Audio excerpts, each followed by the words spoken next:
Hi friends, வணக்கம். Welcome to Vani cooking and lifestyle. இன்னைக்கு நம்மளோட சேனல்ல 6 ல இருந்து 8 மாச குழந்தைகளுக்கு ஆப்பிள் பியூரி எப்படி கொடுக்கலாம் அப்படிங்கறத தான் பார்க்க போறோம். வாங்க இது எப்படி பண்ணலாம்னு பார்க்கலாம். அதுக்கு முன்னாடி நம்ம சேனலை மறக்காம Subscribe பண்ணிருங்க. பக்கத்துல இருக்க பெல் ஐகானையும் பிரஸ் பண்ணிருங்க. வீடியோவை ஸ்கிப் பண்ணாம பாருங்க. இதுக்கு முதல்ல ஒரு ஆப்பிள் எடுத்துர்க்கேங்க. அதை நல்லா தோல் சீவிட்டு இந்த மாதிரி கியூப் சைஸ்ல கட் பண்ணி எடுத்தாச்சு. ஆப்பிள் வாங்கும்போது நீங்கள் வந்து நல்லா மாவு ஆப்பிளாக கடையில் கேட்டு வாங்கிக்கோங்க. குழந்தைங்களுக்கு அது கொடுத்தா நல்லாயிருக்கும்.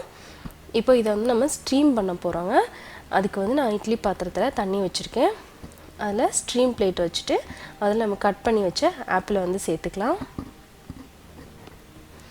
இதுக்கு முன்னாடி வந்து நம்ம 5 ல இருந்து 6 மாத குழந்தைங்களுக்கு வந்து ஆப்பிளை வந்து பாயில் பண்ணி கொடுக்குற மாதிரி ஒரு வீடியோ போட்டிருக்கேன். அதையும் டிஸ்கிரிப்ஷனில் கொடுக்கேன், செக் பண்ணி பாருங்கள்.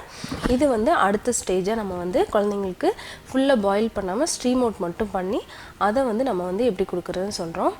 இப்போ இதில் ஒரு 5 மினிட்ஸ்க்கு அப்புறம் பார்த்திங்கன்னா நம்ம ஆப்பிள் வந்து நல்லாவே குக் ஆகிருக்கும்.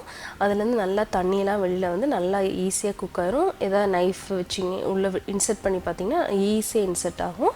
அந்த ஸ்டேஜில் நீங்கள் ஆஃப் பண்ணிடுங்க.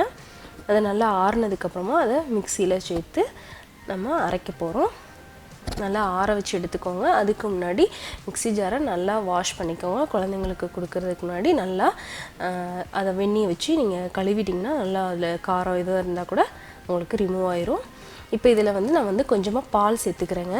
பால் சேர்த்து நம்ம கொடுக்கும்போது கொஞ்சம் லிக்யூடாக அந்த மாதிரி குழந்தைங்களுக்கு நல்லா இதாகும்.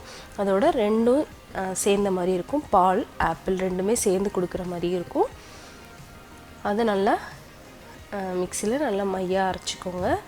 நல்லா ஃபைனாக அரைச்சிட்டிங்கன்னா நல்லா அந்த மாதிரி உங்களுக்கு இருக்கும். நான் ஸ்வீட்டு எதுவுமே சேர்க்கலைங்க. முதல்ல 1 இயருக்கு வந்து குழந்தைங்களுக்கு இந்த மாதிரிலாம் எதுவுமே நம்ம சேர்க்காமல் கொடுக்குறது தான் நல்லது. இது வந்து எப்போவுமே வந்து மார்னிங்லேயே நீங்கள் வந்து ப்ரிஃபர் பண்ணுங்கள். ஃபஸ்ட்டு ஒரு 2 டேஸ் நீங்கள் எப்படி இருக்குன்னு செக் பண்ணிக்கோங்க. நார்மலாக இருந்தது அப்படின்னா இதை நீங்கள் வந்து ரெகுலராகவே யூஸ் பண்ணலாம். ஒரு அரை ஆப்பிள் வந்து குழந்தைங்களுக்கு போதுமானது.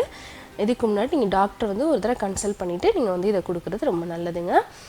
ட்ரை பண்ணி பாருங்கள். உங்கள் குழந்தைங்களுக்கும் பிடிச்சிருந்ததுன்னா லைக் பண்ணுங்கள், ஷேர் பண்ணுங்கள், சப்ஸ்கிரைப் பண்ணுங்கள்.